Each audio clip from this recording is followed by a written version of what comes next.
नमस्कार दोस्तों, एक और नए वीडियो में आप सभी लोगों का बहुत बहुत स्वागत है। मेरा नाम प्रभात है। दोस्तों, आज हम बात करेंगे मैच नंबर 48 पे। मैच नंबर 48 जो कल defending champions Kolkata night Riders के लिए बहुत ही महत्वपूर्ण होने वाला है।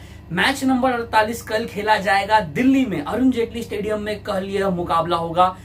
कोलकाता के दृष्टिकोण से देखें तो डू और डाई का सिनेरियो अब केकेआर के लिए शुरू हो चुका है। अगर कल केकेआर मैच नहीं जीत पाएगा तो उनके चांसेस बहुत ही कम हो जाएंगे कि डिफेंडिंग चैंपियंस अपने टाइटल को शायद फिर डिफेंड ना कर पाए, वो शायद फिर प्लेऑफ में क्वालिफायर ना कर पाए। वहीं पे होम टीम दिल्ली कैपिटल्स भी कल के मुकाबले को जीतना चाहेगी। अभी पॉइंट्स टेबल पे डीसी एक अच्छी स्थिति में है, बट यहाँ पे डीसी अगर आप देखोगे तो अभी टेबल टॉप पर नहीं है, दूसरे स्थान पे भी नहीं है। डीसी अभी सीधा चौथे स्थान पर आ चुका है। तो कल का मुकाबला दिल्ली कैपिटल्स के लिए भी कहीं ना कहीं बेहद बहुत ही महत्वपूर्ण होगा। दोनों ही टीमें कल का मुकाबला जरूर जीतना चाहेंगी, लेकिन डू और डाई का सिनेरियो केकेआर के लिए अब शुरू हो चुका है। तो हम बात करते हैं दोस्तों मैच नंबर 48 पे। पिच रिपोर्ट से शुरुआत करें।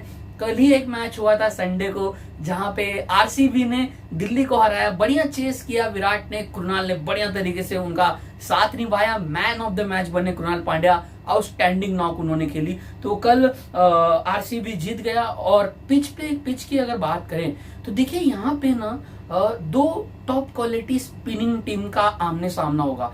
यानी कि अगर हम बात करें तो यहाँ पे आप देखिए कि कोलकाता के पास वरुण चक्रवर्ती होंगे, सुनील नरेन होंगे, दिल्ली कैपिटल्स के पास अक्षर पटेल होंगे, कुलदीप यादव होंगे। यानी कि दो बेस्ट क्वालिटी स्पिन अटैक का आमना सामना कल होगा। और अगर सरफेस को देखते हुए ऐसा लग रहा है कि यहाँ पे थोड़ी सी गेंद और टर्न करेगी, यानी कि कल का पिच जो था वहां पे स्पिनर्स के लिए बहुत कुछ था। वहां पे विपराज निगम से ओवर ना करवाना, मैं बहुत ही सरप्राइज था कि अक्षर ने मात्र उनसे एक ओवर करवाया।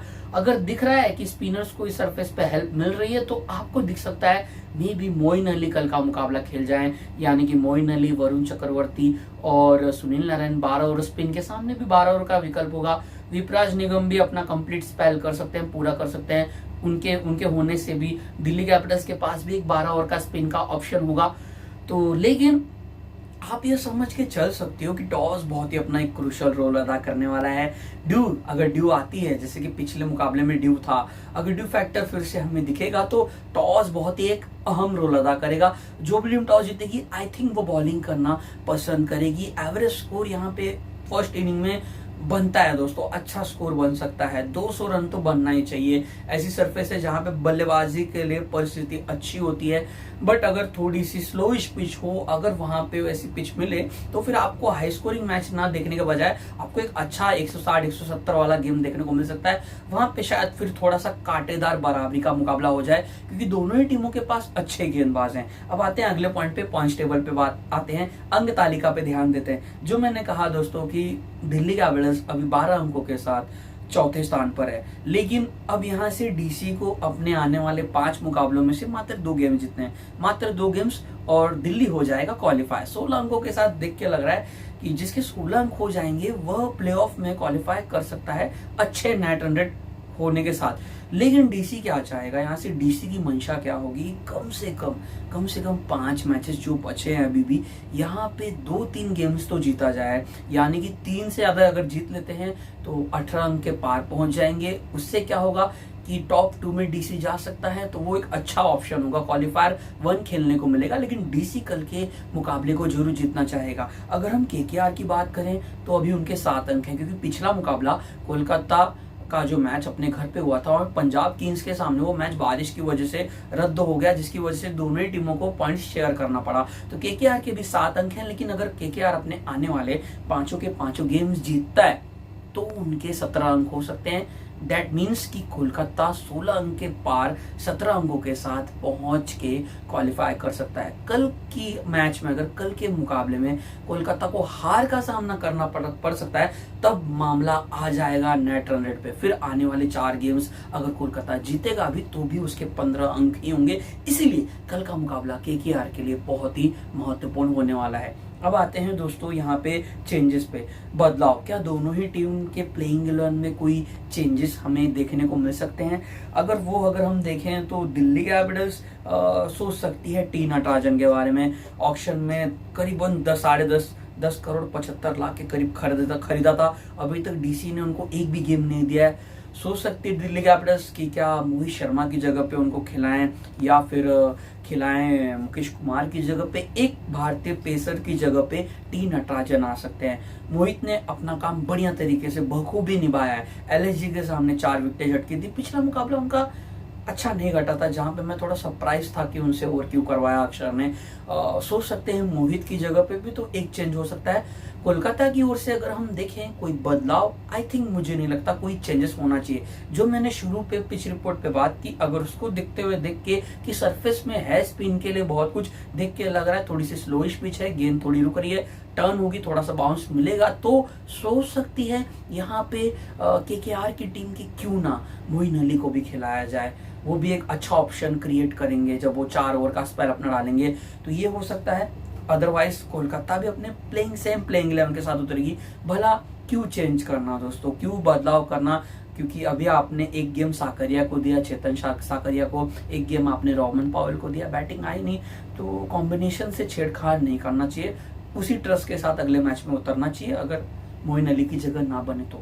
अब हम आते हैं दोस्तों दिल्ली कैपिटल्स में। फटाफट दिल्ली पे बात करते हैं। पिछला मुकाबला अगर हम देखें तो यहाँ पे अगर बात करें तो अभिषेक पोरेल एक अच्छे रिदम में दिख रहे हैं। पिछला मुकाबला फिर से टीम को एक अच्छी स्टार्ट दिलाई थी। उन्होंने अपना रोल बहुत बढ़िया तरीके से निभाया था, क्योंकि पहले बैटिंग डीसी की थी, तो पता है एक एग्रेसिव इंटेंट के साथ खेलना है। उसके बाद में क्रिस्टन स्टफ्स नंबर 6 पर आए, अच्छी उन्होंने बल्लेबाजी की, जिसकी वजह से डीसी 150 के पार पहुंच पाया। 18 गेंदों में 34 रन।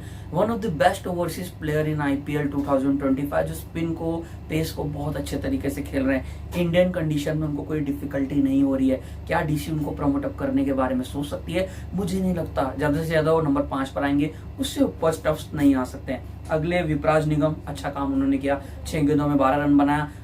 गेंदबाजी की मात्र 1 ओवर में किफायती होते हुए 3 रन खर्च किए। अक्षर पटेल बापू अभी तक बतौर गेंदबाजी करते हुए उन्होंने अपना कंट्रीब्यूशन नहीं दिया था, लेकिन पिछले मुकाबले में बहुत अच्छा उन्होंने बतौर फ्लोटर का एक रोल निभाया। एक छक्का लगाया, एक चौका लगाया, गेंदबाजी करते हुए 2 अहम विकेट झटके। बापू अब अपने पूरी लय में आ चुके हैं। ये एक अच्छा संकेत है दिल्ली कैपिटल्स के लिए। दुष्मंत चमीरा ने भी बढ़िया तरीके से अपना काम किया, अंत में विराट को आउट किया। वहां पे अक्सर से चूक हुई कि 19वां ओवर स्टार्क को देना चाहिए था, लेकिन उन्होंने गेंद थमा दी मुकेश कुमार के हाथ में और मैच वहीं पे समाप्त हो गया। लेकिन किस बल्लेबाजों पे निगाहें होंगी जिनका पिछला प्रदर्शन, पिछले मैच का मुकाबला बहुत ही खराब गया था? यानी कि करुण नायर, एक लौता मैच एमए वाला गेम, उसके बाद से करुण नायर उतने इफेक्टिव नहीं दिख रहे हैं। टीम उनको ट्रस्ट जता रही है। इंपैक्ट प्लेयर के रूप में आए थे एमआई के गेम के सामने, तब से लेकर अब प्लेइंग 11 में उनकी जगह बन रही है। उनको अपना बढ़िया एक अच्छा बेस्ट परफॉर्मेंस देना होगा, लंबी पारी खेलनी होगी। वही मैं कहूंगा फैफ डु प्लेसिस के लिए भी। फैफ डु प्लेसिस जो नेचुरल गेम आरसीबी के लिए खेलते थे, उसी इंटेंट से खेलने कल बहुत ही स्लो हो चुके थे, शायद डबल माइंडेड हो चुके थे कि लंबा ठहरे या फिर आक्रामक होकर खेलना होगा। उनको भी ऊपर से अच्छी शुरुआत देनी होगी। अगर अभिषेक पोरेल एक छोर से रन बना रहे तो उनको भी एग्रेसिव होकर खेलना होगा, क्योंकि आपके पास बल्लेबाज हैं, नंबर 7 नंबर 8 तक बैटिंग लाइनअप है, तो आप आक्रामक होकर खेलिए। शुरू में थोड़ा सा आप वो इंटेंट दिखाइए, वो उसकी रिक्वायरमेंट है दिल्ली कैपिटल्स को। उसके बाद में हम कहें केएल राहुल, बहुत अच्छी उन्होंने बल्लेबाजी की थी कंडीशंस को देखते हुए, जहां पे बॉलर्स के लिए था। कल का मुकाबला वो फुल्ली बैटिंग पिच नहीं थी, वहां पे केएल अच्छा खेले थे, लेकिन कहीं ना कहीं स्पिन के सामने अपने होम ग्राउंड में केएल फंसे हैं। तो स्पिन के सामने किस इंटेंट से खेलेंगे? क्या थोड़ा स्टेप आउट होकर खेल सकते हैं, या विकेट के सामने वी शेप में वो लंबे लंबे हिट्स लगा सकते हैं? स्वीप शॉट खेलने का बहुत कल प्रयास किया था, बहुत बीट भी हुए। पेस के सामने अच्छे इंटेंट से खेल रहे थे, लेकिन जब स्पिन आया था सूर्य शर्मा, कृणाल पांड्या, कहीं ना कहीं उन्होंने उनको पकड़ कर रखा था। तो थोड़ा सोच सकते हैं केएल अपनी बल्लेबाजी के बारे में। घर में थोड़ा सा अभी तक उनका वैसा प्रदर्शन नहीं है जैसा घर के बाहर केएल राहुल का आया, लेकिन इस टूर्नामेंट बहुत ही अच्छा गया। 364 रन बना चुके हैं, दिल्ली के टॉप स्कोरर हैं केएल राहुल, बहुत ही अच्छे इंटेंट से खेल रहे हैं। आशुतोष शर्मा पिछले कुछ मुकाबले अच्छे नहीं घटे, लेकिन अच्छे फिनिशर हैं। वो अपना काम बढ़िया तरीके से इस टूर्नामेंट में किया है। 2-3 गेम्स सिंगल हैंडेडली उन्होंने जिताए हैं, तो उन्होंने जितना एक्सपेक्टेशन थी उससे बेहतर किया है, और उम्मीदें होंगी कि आगे भी उसी प्रदर्शन को जारी रखें।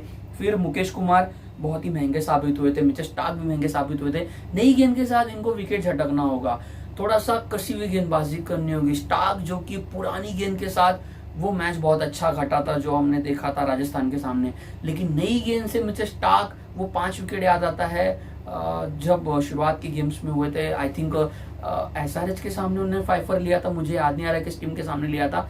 बहुत अच्छी उन्होंने स्पेल डाली थी। नई गेंद के साथ स्टार्क को इफेक्टिव होना होगा, विकेटें लेनी होगी, विकेटें झटकनी होगी। कल का गेम उतना भी खराब नहीं गया था, वो कैच ड्रॉप हुआ अभिषेक पोरेल से, अगर वो कैच पकड़ लेते तो वहां पे 3 रन ना होते, शायद मैच किसी और पोजीशन पे भी जा सकता था, कुछ और हाल हो सकता था मैच का। तो अपेक्षाएं होंगी यहाँ पे स्टार्क से, मुकेश कुमार से, क्रिस्टेंस फैफ डु प्लेसिस से, करुण नायर से। केएल राहुल थोड़ा स्पिन के सामने अपने घर में कैसे खेलेंगे, कल तो टॉप क्वालिटी स्पिन के सामने उनका मुकाबला होगा। सुनील नारायण, वरुण चक्रवर्ती, शायद मोइन अली भी कल खेलते हुए दिख सकते हैं, तो देखना इंटरेस्टिंग होगा। कोलकाता की बात करें, कंसर्न है दोस्तों, उनकी बल्लेबाजी में एक बहुत बड़ा एक चिंता का विषय बन चुका है। बॉलर्स ने बढ़िया तरीके से अपना काम निभाया। पिछले मुकाबले को ही देखिए जो बारिश की वजह से रद्द हुआ, वो मुकाबले में पंजाब कम से कम 220 230 उससे भी पार पहुंच सकता था, लेकिन 30-40 रन कम बनाए पंजाब ने। क्रेडिट जाता है KKR के बॉलर्स को, उन्होंने आउटस्टैंडिंग कमबैक किया। आंद्रे रसेल 3 ओवरों में 27 रन देते हैं। वैभव अरोड़ा किफायती गेंदबाजी करते हुए 2 विकेट झटकते हैं, 4 ओवरों में 34 रन देकर 2 विकेट। सुनील नारायण, वरुण चक्रवर्ती ने कहीं ना कहीं किसी हद तक अपने घर में बढ़िया प्रदर्शन किया है। ऐसी सरफेस पे जहां पे 9 रन प्रति ओवर की रन रेट से भी अगर पिटाई हो गई तो भी ठीक है, क्योंकि यहाँ पे अक्सर स्पिनर्स बहुत ही महंगे साबित होते हैं। लेकिन अच्छा काम किया वरुण ने और नरेन ने, बहुत ही कम नरेन हावी होते हैं। क्रेडिट जाता है प्रभसिमरन सिंह को, एग्रेसिव होकर रिस्की शॉट्स उन्होंने खेले। आंद्रे रसेल, अजिंक्य रहाणे बतौर कप्तान, ये एडिशन उनका बढ़िया जा रहा है। SMT में जो उन्होंने बढ़िया प्रदर्शन किया था उसका उनको अच्छा फल मिला है। कोलकाता ने उनको पिक किया, अब उनको लीडरशिप मिली है। बतौर कप्तान उन्होंने अच्छा काम किया है, बढ़िया कैप्टनशिप की है, बढ़िया बल्लेबाजी की है। उनको उतना वो हेल्प नहीं मिला है बाकी बल्लेबाजों की ओर से जो हमें दिखा है। अंकुश रघुवंशी अब उनको ऊपर आप कल खेलते हुए देख सकते हो, जो पिछले मुकाबले में बढ़िया इंटेंट से उन्होंने 12 गेंदों में 27 रन बनाए थे। उस इंटेंट ने यह दिखाया कि रिंकू सिंह भी वैसा खेल सकते थे। आंद्रे रसेल ने भी अच्छा प्रयास किया था लेकिन आउट हो गए। तो कोलकाता की बैटिंग कंसर्न है, उनकी बॉलिंग कंसर्न नहीं है। उनके पास अच्छे स्पिनर्स हैं। हर्षित राणा जो कि पिछले कुछ गेम्स थोड़े से महंगे साबित हुए हैं, लेकिन इस गेंदबाज के अंदर वो खूबी है, ये अपने वेरिएशंस के बलबूते पे विकेट झटक सकता है। कल का मुकाबला उनका होम ग्राउंड होगा, तो वहां पे भी आपको हर्षित कुछ अच्छी गेंदबाजी करते हुए दिख सकते हैं। उम्मीदें होंगी उनसे कल थोड़ी सी कसी हुई गेंदबाजी करनी होगी, क्योंकि पिछला गेम उनका अच्छा नहीं घटा था। वही मैं कहूंगा चेतन साकरिया के लिए, लेकिन पहला गेम था, थोड़ा सा समय हमें देना होगा। एक गेम के बेसिस पे क्रिटिसाइज करना, जज करना गलत बात है दोस्तों। तो नई गेम के साथ उम्मीदें होंगी KKR की टीम को कि साकरिया आगे विकेट झटके ऊपर से फैफ का या फिर अभिषेक पोरेल का। वेंकटेश अय्यर पिछला मुकाबला जल्दी से जल्दी वो भुलाना चाहेंगे, और अब चाहेंगे वेंकी कि आके वो अपना नेचुरल गेम खेले। जैसे पहले वेंकटेश अय्यर खेलते थे ओपन करते हुए, नंबर 3 पर खेलते हुए, अब थोड़ा नीचे आ रहे हैं। अब नीचे आना पड़ भी सकता है, अब शायद आपको नंबर 5 पे खेलते हुए दिखाई दे सकते हैं वेंकटेश अय्यर। तो जहां भी मौका मिले, जिस पोजीशन पर भी मिले, आप अपने नेचुरल गेम को फॉलो कीजिए। सिचुएशंस को देख के आप उस अंदाज में खेलिए, बट अगर अच्छी स्टार्ट मिल चुकी है तो आप एग्रेसिव होकर खेलिए। मत देखिए कि सिंगल डबल्स नहीं, आपको बस बेखौफ खेलना है। अगर उस इंटेंट में आपका विकेट गिर जाता है तो भी ठीक है, बट आप ज्यादा गेंदे अब नहीं ले सकते हो, क्योंकि उससे आने वाले बल्लेबाजों पे प्रेशर क्रिएट होता है। तो वेंकटेश अय्यर का पिछला गेम उतना अच्छा नहीं घटा था। रिंकू सिंह के लिए भी मैं वही कहूंगा, कहीं ना कहीं रिंकू सिंह स्पिन के सामने थोड़ा अब दिख रहा है कि फंस रहे हैं, और विपक्षी टीम, हर टीम को अंदाजा आ चुका है कि पेस के सामने रिंकू सिंह का स्ट्राइक रेट बहुत अच्छा होता है, लेकिन अगर स्पिनर सामने हो और जहां पे गेंद टर्न हो रही हो, थोड़ी सी फंसी हुई सरफेस हो, वहां पे रिंकू फंसते हैं। लेकिन अगर फ्लैट सरफेस होगी, स्पिनर उनके सामने आएंगे तो भी वो उनको आसानी से आड़े हाथ लेकर आक्रामक होकर उनके सामने रन बटोर सकते हैं। तो रिंकू सिंह पे भी निगाहें होंगी कि वो आके अच्छा प्रदर्शन करें। इन शॉर्ट दोस्तों, मेरे कहने का मतलब ये है कि कोलकाता के के गेंदबाजों ने अपना बढ़िया तरीके से सुपर्ब जॉब निभाया, बढ़िया काम किया है। बैटिंग इनकी कंसर्न है। इस पूरे अभी तक टाटा आईपीएल 2025 में अगर किसी बल्लेबाज ने प्रभावित किया है तो वो 2 बैटर्स हैं, जो ऑनेस्टली मैं कर रहा हूँ। एक है अंगकरी रघुवंशी, कहीं ना कहीं उस बल्लेबाज ने बढ़िया काम किया, उस अनकैप इंडियन ने। दूसरे हैं उनके कप्तान अजिंक्य रहाणे ने, बढ़िया पिछला मुकाबला उनका घटा था, 50 रन उन्होंने अच्छे इंटेंट से बनाया था। बेहद बहुत बढ़िया तरीके से नंबर 3 पे आके अपना रोल निभा रहे हैं। ऊपर से उम्मीदें होंगी गुरबाज और नरेन आके रन बनाए। नरेन का भी यह टूर्नामेंट उतना अच्छा नहीं घटा है, तो उम्मीदें होंगी दोस्तों कि कल अच्छे बल्लेबाजी करे कोलकाता के बल्लेबाज, एक अच्छा स्कोर खड़ा करे स्कोर बोर्ड पे, ताकि बॉलर्स को एक अच्छा कॉन्फिडेंस मिले। बॉलर्स ने बढ़िया तरीके से अपना काम निभाया। अब बल्लेबाजी की बारी है, क्योंकि अब सिचुएशन ऐसी आ चुकी है कि यहाँ पे अगर एक हार मिल गई तो कोलकाता का काम खत्म हो जाएगा, यानी कि फिर कोलकाता क्वालिफाई नहीं कर पाएगा प्लेऑफ के लिए। तो मस्ट विन गेम है केकेआर के लिए। दिल्ली कैपिटल्स भी कल के मुकाबले को जीतना होगा। फाइनल पॉइंट पे आते हैं। ऑन पेपर अगर हम देखें तो दोनों ही टीम्स बहुत स्ट्रांग है, यानी कि कोलकाता की भी बॉलिंग बहुत अच्छी है, दिल्ली कैपिटल्स भी पीछे नहीं है। लेकिन अगर हम बैटिंग लाइनअप पे बात करें तो वहां पे देखिएगा कि यार दिल्ली कैपिटल्स की बैटिंग लाइनअप पे एक बैलेंस दिखता है। उनके पास ऐसे बैटर्स हैं जो अच्छे रिदम में हैं, जो अच्छी पारी खेल सकते हैं। लेकिन कोलकाता की बैटिंग लाइनअप में कंसर्न है। बड़े बड़े नाम हैं, लेकिन अभी तक उतना अच्छा प्रदर्शन उन्होंने नहीं किया है। चाहे वो आंद्रे रसेल हो, चाहे वो रिंकू सिंह हो, कुछ ही आपको पारियां आ जाएंगी रिंकू की। अदरवाइज ये पिछले 2 एडिशंस आप देखोगे रिंकू के उतने बेहतर नहीं गए जिस रिंकू सिंह को हम जानते हैं। इस बात को भी हमें एक्सेप्ट करना होगा। तो बैटिंग कंसर्न है कोलकाता की। तो उम्मीद करता हूं कल केकेआर के बैटर्स अच्छा प्रदर्शन करें। तो दोस्तों फाइनल प्रेडिक्शन, इस मुकाबले को कौन जीता है? देखिए सिचुएशंस को देखते हुए अगर हम देखें तो दिल्ली के पास वो बॉलिंग अटैक है जो कहीं ना कहीं कोलकाता के बल्लेबाजों को खामोश रख सकते हैं। लेकिन केकेआर के पास भी वो बॉलिंग अटैक है जो कहीं ना कहीं दिल्ली के बल्लेबाजों को थोड़ा सा चैलेंज करेंगे। लेकिन मुझे ऐसा लग रहा है कल के मुकाबले को जीतने के लिए, और जो अगर हम कंपैरिजन करें, मुझे दिल्ली की टीम बहुत स्ट्रांग दिख रही है, अपने घर में खेल रही है। पिछला मुकाबला ऑब्वियसली हारी है, लेकिन टॉस बहुत ही क्रूशियल रोल अदा करने वाला है। मुझे लग रहा है कल के मुकाबले को जीतने के लिए डीसी फेवरेट होगी। आपकी क्या राय है दोस्तों? आप भी मुझे कमेंट करके बता सकते हो। तो यहीं पे मैं आपसे लेता हूं इजाजत दोस्तों। उम्मीद करता हूं ये वीडियो आपको जरूर पसंद आया होगा। अगर आपको ये वीडियो पसंद आया है तो प्लीज इस वीडियो को जरूर लाइक कीजिए, इस वीडियो को शेयर भी कीजिए, और अभी तक आपने मेरे इस यूट्यूब चैनल को सब्सक्राइब नहीं किया तो फटाफट जाके सब्सक्राइब के बटन पे अभी क्लिक कर दीजिए दोस्तों। जय हिंद दोस्तों।